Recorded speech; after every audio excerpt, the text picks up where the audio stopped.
So I have a confession to make to you, and I grew up in a tradition where that is appropriate. And my confession is that around the time I started thinking about writing this sermon and coming to be with you this morning, I went to see Sir Paul McCartney in concert right down here at the Wells Fargo Arena. And it was a wonderful concert. Some of you might have been there. My only critique of the whole concert was that he did not sing, "You say you want a revolution, well, you know." And boy, do we want to change the world right now. Am I right? So this morning, I have good news and bad news for you. The bad news is, as we are reminded by, I often look to a woman named Hannah Arendt, who you might know, who is a German Jewish political philosopher. She escaped Nazi Germany. In fact, she had been mentored by a philosopher who was a Nazi, who became a Nazi sympathizer. So she was turned on by her own mentor. She fled Nazi Germany, came to the United States, and spent the rest of her life trying to figure out how was it possible that neighbor could turn on neighbor. And she says, there is a natural world, but the world of human affairs, the world that we live in every day, it does not just exist the way the natural world exists. The world of human affairs is created in the space between two people, between and among people. That is where we create the world. So the bad news is we created this world.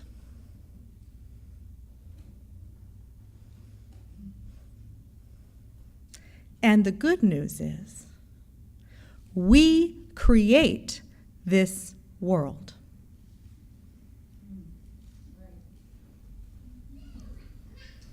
Now, white supremacy and racism and poverty, they're not new, are they? Is that new? Is it 2017 and all of a sudden we have this thing called racism? Is that new?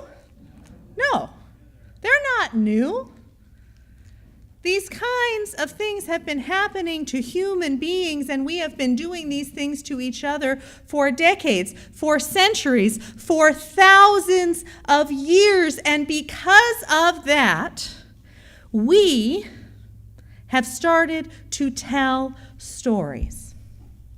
And we have passed these stories down to children and to grandchildren and to great-grandchildren, stories about how ordinary people can overcome seemingly impossible odds and create a different world for the next generation. So as I was thinking about being with you this morning, I kept coming back to a story. It is maybe one of the oldest stories that we have. It's over 3,000 years old. It's a story that has been passed down through oral tradition, and it was passed down through an oral tradition by parents telling their children, telling their children, telling their children for hundreds of years before it was ever written down. It is a story that is so important it has been smuggled out of Palestine, out of Tsarist Russia, and out of Nazi Germany. It is a story that is told by our Jewish brothers and sisters around Seder tables every spring as they celebrate Passover. It's a story that is claimed by at least 3 major world religions in their scriptures: Judaism, Christianity, and Islam. In fact, the hero of the story, Moses, or Musa in Arabic, is the most frequently named person in the Quran. Just in case, little tidbit for you.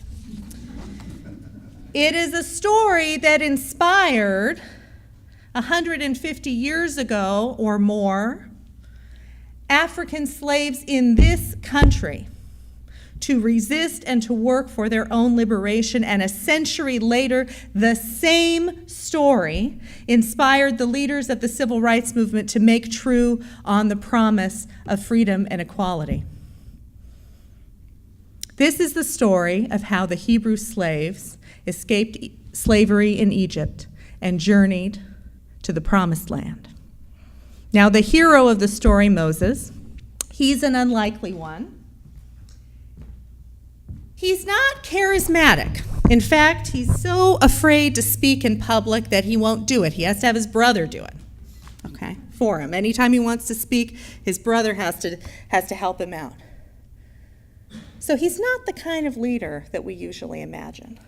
He's also a criminal. He's a murderer. After years of growing up in Pharaoh's house, he goes out for the first time into the community, and he sees an Egyptian foreman beating a Hebrew slave, one of his people, and he lashes out in rage, and he murders the foreman. And there are no Egyptians there to see him. So he thinks he gets away with it. And the next day, he goes out again from Pharaoh's house, and he's talking to some people, and an Egyptian comes up to him, and he says, "So what? You going to kill me like you killed that other guy?" And Moses knows that his own people ratted him out. And so what does he do? He runs away. Or as my colleague says, he flees to the suburbs to shop online. He gets married, he has children, he becomes a shepherd, he gets a new career. And by the time we meet him again, he is 80 years old. So maybe the first lesson of this story is it is never too late. And one day, as the story goes, Moses is out and he's taking his flock to graze on a mountain. Okay? And he sees something out of the corner of his eye that's kind of weird. There is a bush that is on fire, but the flames do not consume it. And he says something, if you read the Torah, he says something very strange at this moment. I mean, I just imagine him. He's there and all the sheep, and he's walking around, and he stops and he says to himself, "I must turn aside to look at this marvelous sight." And so he physically turns to the side, and he looks at the bush. And it is then that the bush cries out to him, "Moses, Moses." And Moses says the very famous words, the same words, if you're familiar with that particular tradition, that Abraham says, "Hineni," here I am. Now, there are some rabbis who say that that bush didn't just appear that one day that Moses went up on the mountain, that the burning bush had been there. Maybe for days, maybe weeks, maybe years, maybe even decades. And Moses had passed it before. The difference was that on this day, he turned towards it and faced it. Now, what is it that Moses needed to face? Some of the rabbis say the fire represented his grief, his pain, and his anger at the oppression of his people. And he had been running away from that, hiding himself from that, isolating himself from that, trying to just feel better. But the flame was still there. And it was still burning until the day that he turned aside to look at it.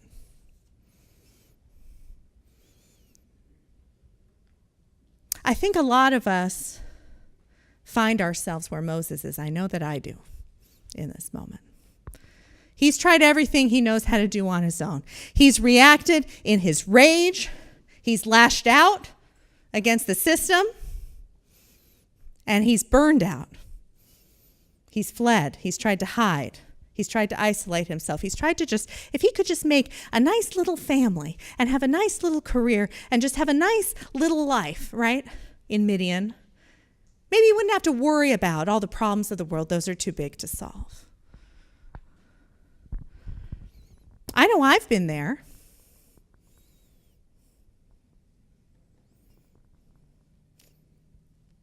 I grew up in a family. My father is the oldest of 8 children.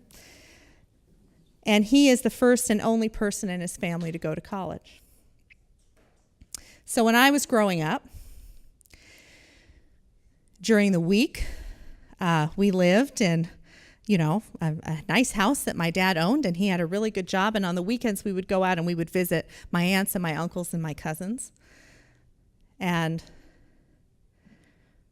one weekend, we went to help my aunt whose house burned down. Her apartment burned because the landlord wouldn't fix the faulty wiring. And family members whose homes were foreclosed on in my childhood. And who was there to help them? Nobody except for our family. And when it got time for me to go to college, I remember sitting in my cousin's bedroom, she was close in age to me. We look almost exactly alike. We could be twin sisters. And I said to her, well, I just met with my guidance counselor, and she says that I need to take this class and this class and this class. And if I take these classes, I'm going to be eligible to go to a state school in the University of California. And indeed, I did go to the University of California at Berkeley. Go Bears. And my cousin looked at me, and she said, my guidance counselor told us that at our school, kids don't go to college. And she didn't.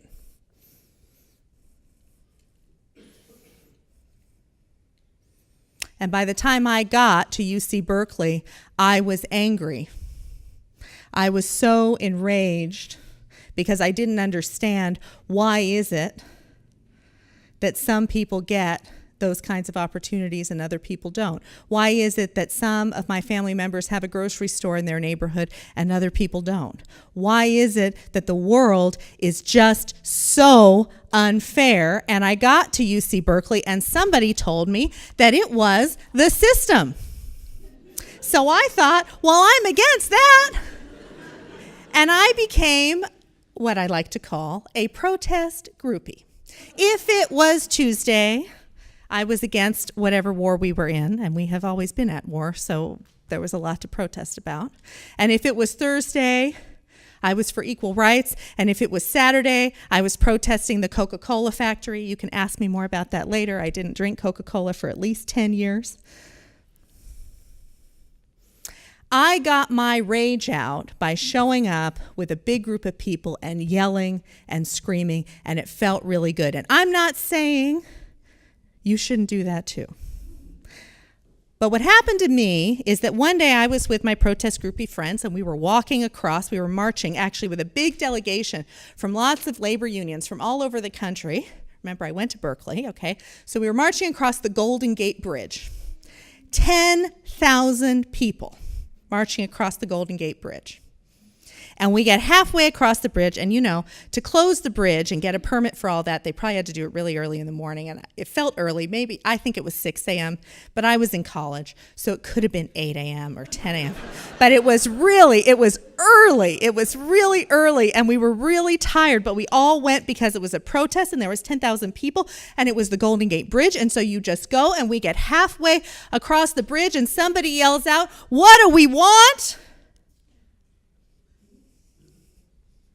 And we all froze. And somebody says, "Healthcare?" And then the chant leader says, "When do we want it?" And we all said, "Now." We didn't know what we wanted, but we knew we wanted it right now. Now, 3 years after that, my Uncle Cecil died because he didn't have health insurance. And that changed me.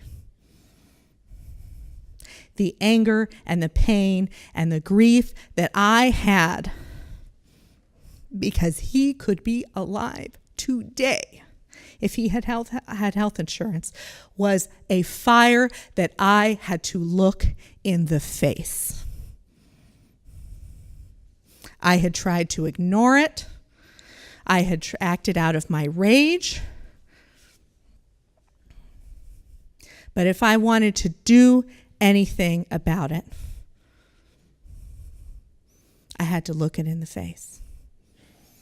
So this moment for me when Moses turns aside and looks at the burning bush is very important, because we all have things that we do that are like Moses, things that we do in our rage, in our hot anger, in our reaction, and things that we do to run away. What are the things that you do? Retail therapy, Facebook ranting, watching cat videos online. Someone told me this week, sheet caking. Okay? I'm still not quite sure I know what that means, but I did watch the video. Okay? Are you like me? Do you like to yell in public? I do. Now, none of these things are bad or wrong. Okay?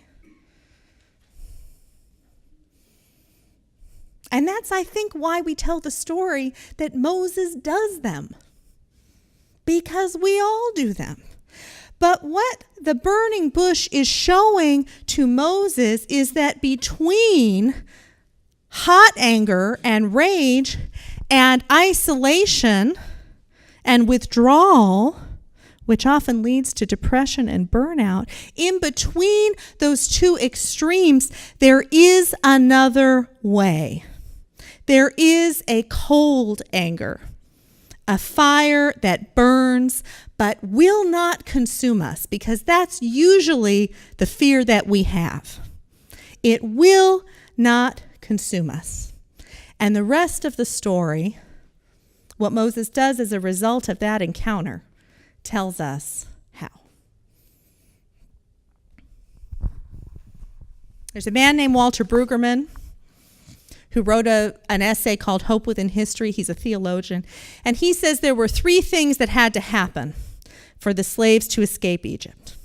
The first was they had to have what he calls a critique of the empire, meaning they had to realize that there was a Pharaoh and that they were enslaved. Now we know that the moment Moses walks out of Pharaoh's house and sees the foreman, he has a critique of the empire, right? He knows what's going on. So Brueggemann says, while that's really important, we have to know what is happening. That's not enough because, as Brueggemann says, insight never liberated anyone. Or as Shonda Rhimes says, dreams are lovely, but people who do things change the world. In fact, when God talks to Moses in the story through the burning bush, Moses says, okay, to the bush, I'll go, okay. But who do I say sent me? And the bush says to him, it's usually translated as, tell them I am who I am, which just sounds kind of arrogant, right? I am who I am. But actually the Hebrew is, I am who I will be. And what the bush is telling to Moses is, I am who I will be if you go free my people and they have a life and they have a story to tell, because if they're enslaved in Egypt forever, I am nobody's God. I am no one. You are going to make me who I am because you are going to act. You are going to free the people. So we know what happens next. There's a little song about it, right? And how does it go, Barb? Go down, Moses, way down in Egypt land. Tell old Pharaoh, let my people go. So Moses goes down, way down to Egypt land, and he does tell Pharaoh to let my people go, but he doesn't just say, let my people go. He asks Pharaoh, let my people go for 3 days. Let them go for 3 days into the desert to worship their God. And Pharaoh says no. And what is he afraid of? What is he afraid of? These people who toil day in and day out, who have no time with their families, no time with their neighbors. In fact, they saw each other. It says that Pharaoh saw them swarm like insects. To him, they weren't even people. And he's afraid that if they go out for 3 days, they're going to talk to each other. He's not afraid they're going to pray. He's afraid they're going to talk, and that they're going to talk about the painful experiences of what it's like to live under slavery. So Brueggemann says that the second thing that has to happen in order for the Hebrews to leave Egypt is the public processing of private pain. That we have to be able to take the stories of the pain from our own lives that are private. Maybe we think it's our fault, okay? Maybe the mother of that slave who was being beaten thought, well, it's his fault because he just shouldn't have said, have we heard that before? And to take those private stories and make them into a public story so that we can realize what we have in common, that we have a common cause. A few years ago, AMOS had what we call house meetings, which we're having right now, if you have not heard. We'll say more about that in a minute. And there's a woman from Bethel AME Church named Cheryl Hayes, and she's told this story publicly before, so I can tell this story publicly as well. And she showed up. She did not want to go to a house meeting. She did not want to talk about her own story. She will tell you this. But she showed up because her pastor asked her to, and it was during Bible study, and she goes to Bible study every week. So she came to Bible study to go to this house meeting. And she said, I sat in the house meeting, and I knew I wasn't going to say anything. I told myself, I'm not going to say anything. I'm just going to sit here. I'm just going to listen. And she heard other members of her church talk about their family members being racially profiled. And she said, and then I realized I had to say something. And she told the story of her son and then of her grandson being racially profiled by the police. And she said to me, as soon as I opened my mouth, I knew I was going to have to do something about it. And before I'd walked into that room, I didn't think there was anything that we could do about that. Now, 3 years later, the Let's Talk program, which is a restorative justice approach in the school system that Cheryl was part of creating and has been one of the major leaders of, has transformed Meredith Middle School from having some of the highest rate of suspensions and expulsions of African American students in the school district to having one of the lowest rates of suspensions and expulsions of African American students in the school district. So what Walter Brueggemann says is so important about this idea of the public processing of private pain is he said, that is necessary. That is what creates the release of social imagination. Because we can't organize it if we can't imagine it. And we can't imagine it if we can't tell our own story.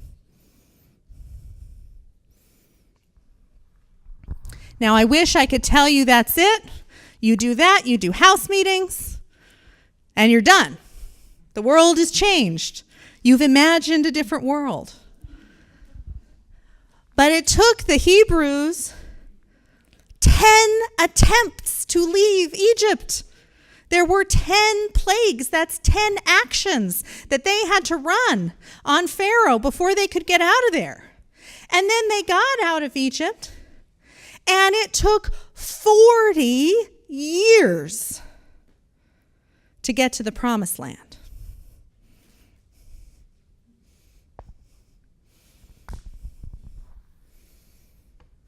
Now, they had to walk, that is true. But for those of you familiar with the Middle East, you might know it's only about 100 miles. It doesn't take 40 years to walk that far. So why did it take them so long to get there? Because there's a man named Michael Walzer who wrote a book called Exodus and Revolution, and he says, you can take the people out of Egypt, but then you have to take Egypt out of the people. They did not know how to be a free people. And so it was scary to leave Egypt. In fact, as the story goes, right, they escape, and then before they even get out of Egypt, they come to the edge of the Red Sea. Anybody remember this part? And you know the story we've all heard, and if you've seen the movie, okay, Moses and the Ten Commandments, what happens? They get to the Red Sea, and Moses, in his kind of arrogance, right, he waves his big shepherd's staff that God has given him, and he puts it down, and the Red Sea parts, and everybody walks across, and it's really a miracle of special effects of that Hollywood era, if you've seen it, okay? But the rabbis, they have come up with what's called a midrash, which is a story on a story, and the rabbis say that is not likely. That what they think happened is that they came to the edge of the Red Sea, and the Egyptians are hard on their heels, and they look at the Red Sea, and they're overwhelmed, and Moses raises his staff, and he puts it against the ground, and nothing happens. And Moses freaks out, because that was his only trick. But there's a man named Nachshon, and Nachshon walks into the water. He walks in until the water's at his ankles, and nothing happens, and he walks till the water is at his knees, and nothing happens, and he walks till the water is at his waist, and then a miracle happens, and the miracle is that the people begin to follow him into the sea, and they walk to their ankles, and they walk to their knees, and they walk to their waists, and together they walk in until the water is at their shoulders and their neck, and it's all the way up to here, and they are about to drown, and then the sea parts.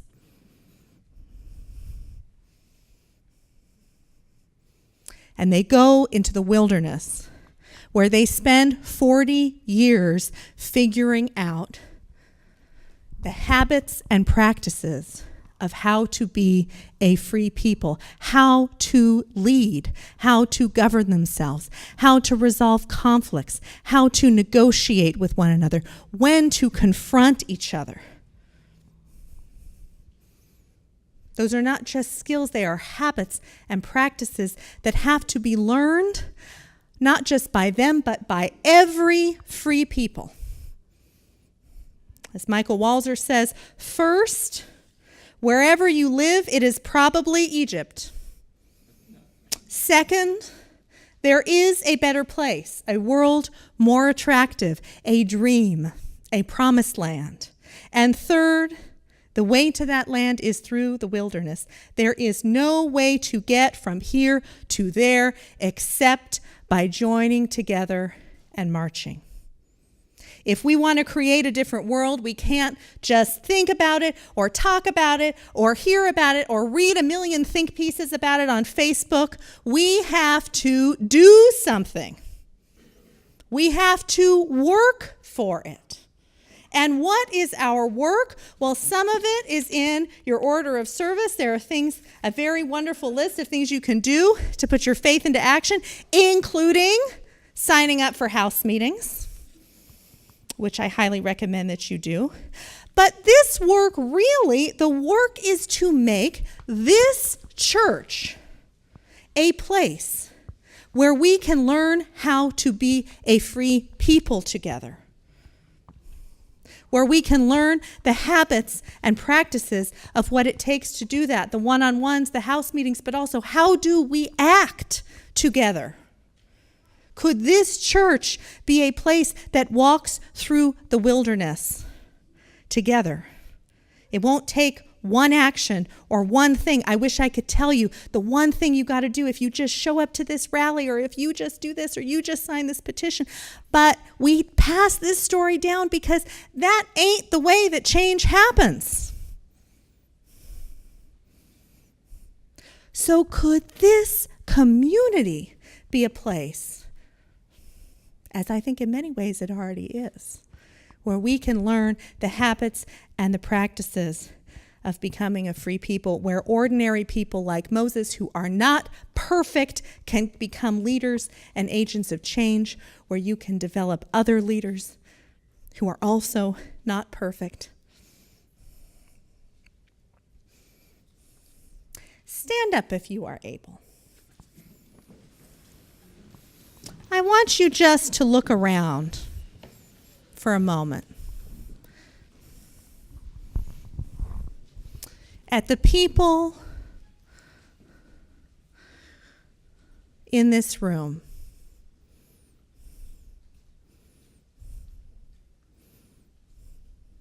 Turn around, look around. It's okay. Turn all the way around. These are the people that you can build the world with. The question is, what are you going to do about it?